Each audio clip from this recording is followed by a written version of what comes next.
Good morning, everyone. This is meteorologist Shane Hinton hopping onto our social platforms in order to give you an updated look at your holiday weekend forecast. Right now, the time is 8:50 on your Friday morning, and you're taking a live look from our Zach Theater camera. A bit of cloud coverage to kick off your Friday, but we should start to see that clear as we make our way into the back half of the day. 80 degrees already at Camp Mabry and out at the airport. It's going to be another warm day across central Texas. As we take a look at the temperatures in Travis County, you'll notice we're anywhere from the upper 70s to lower 80s. That's a similar story that we're seeing across all of central Texas. As we take a look at your current winds and gusts, you'll notice they're continuing to flow in from the south with sustained winds anywhere from 5 to 15 miles per hour. The radar in regards to the Doppler is looking very quiet as well. We're not concerned with any showers or storms for now, but some isolated rain chances will start to pop up during your holiday weekend forecast. The toasty conditions that we saw from the Texas heat dome has now shifted out towards the east. You can see that's going to be bringing some excessive heat to portions of the Gulf Coast, but also helping to lower our heat risk as we make our way back to central Texas. Taking a look across the country, you can see on the outer edge of that ridge of high pressure is where we're seeing any shower and storm development. If you're doing any traveling today, that's where we could maybe see some possible weather delays as you get closer to the Midwest. In regards to our heat alerts, we've only got one heat advisory in effect. That's going to be for Fayette County, and that runs from 1 o'clock this afternoon until 7 o'clock in the evening due to heat index values or feels like temperatures up to 110 degrees. Now, just because we only have the one heat advisory does not mean that everyone needs to be on alert. We're still talking about temperatures feeling like they're in the triple digits for most locations. Who's going to feel the brunt of the heat today? Well, that's going to be as you make your way to portions of Louisiana, Mississippi, Tennessee, just to name a few, as that area of high pressure continues to shift off towards the east. Your heat index values in Austin today peaking around 107, but as I mentioned, it could be closer to 110 as you make your way out toward the coastal plains. As we take a look at temperatures on the thermometer, you'll notice they'll be closer to 100. We could see some clouds for the first half of the day starting to fizzle apart to mostly sunny and partly cloudy conditions for the back half of your afternoon. Area-wide temperatures continue to trend lower, still above average, still hot, but just not as hot. You'll notice mid-90s for some locations, which is technically seasonable, and then closer to 100 for others. I think we could hit 100 out at Camp Mabry, but if not, we're still sitting in the upper 90s. For your allergy count today, mulberry, ash, oak, and mold all in the low category.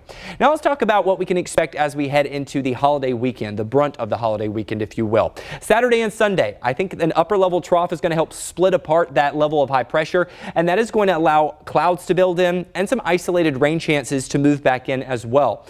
We're talking temperatures in the upper 90s, maybe mid 90s for some folks on Saturday and Sunday, with a 10% chance for showers and storms getting introduced on Sunday. Most, if not all of us, will stay dry. Our better rain chances actually arrive in the latter half of our forecast. On Monday, we're holding on to the mid to upper 90s with partly sunny to mostly cloudy conditions, and those will be the similar conditions that we're tracking for Tuesday or the 4th of July.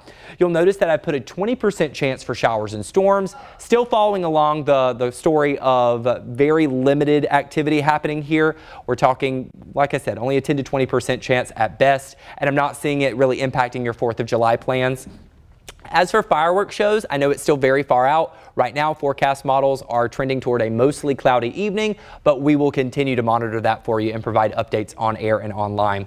If you are hitting the road for the 4th of July, you can see it's going to be pretty hot and toasty and mostly dry for all of our Texas areas that we're tracking. If you're heading out to New Orleans, you can expect it to be even sunnier and still pretty hot due to that area of high pressure. If you're taking to the skies, here's just a few of those locations for you if you'd like to take a closer look.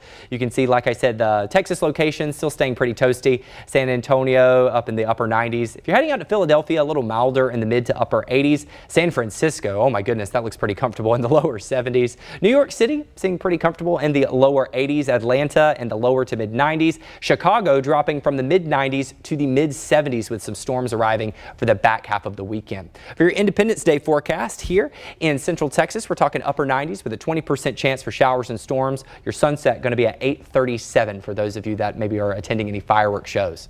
As I mentioned, isolated shower and storm chances are going to be arriving for the back half of the forecast period. I'm thinking as we make our way to Wednesday, Thursday, and Friday. Not going to be a drought buster for us, unfortunately. We definitely need it though, since Lake Travis is currently at 44% capacity and Lake Buchanan is at 62% capacity. You see it right there. We haven't gotten any rainfall over the past 48 hours, really over the past week or so. As we take a look at the tropics, you will notice that we've got a couple of disturbances out in the Pacific that could could impact those of you who are traveling to portions of Mexico, but nothing really of concern for the United States. In fact, we only have a 10% chance of development for an area far out in the Atlantic. Something that I want to make you aware of, that air quality could be changing for the latter half of next week. We're monitoring some Saharan dust that could be making its way to Texas, but it's going to take a while. We're talking Wednesday, Thursday of next week is what the current timeline is showing. This should not impact us for the 4th of July, but this is also something that we're going to be monitoring for you. This Saharan dust should also help keep things on the quieter side for the tropics for the next week. Air quality is still pretty good here in central Texas, but that is not the case for the Midwest and the Northeast as that smoke from Canadian wildfires continues to filter into the area. Giving you a look at your 7-day forecast here, you will notice it is pretty toasty, going to be humid, going to be muggy, but at least those temperatures are trending downward. As I mentioned, our best chances for rain are going to make your way toward the middle to end of next week, but we will continue to monitor your holiday forecast and provide updates on all of our platforms as the weekend progresses. Until then, have a fantastic Friday, a wonderful weekend. Stay safe, stay smart, and stay kind, y'all.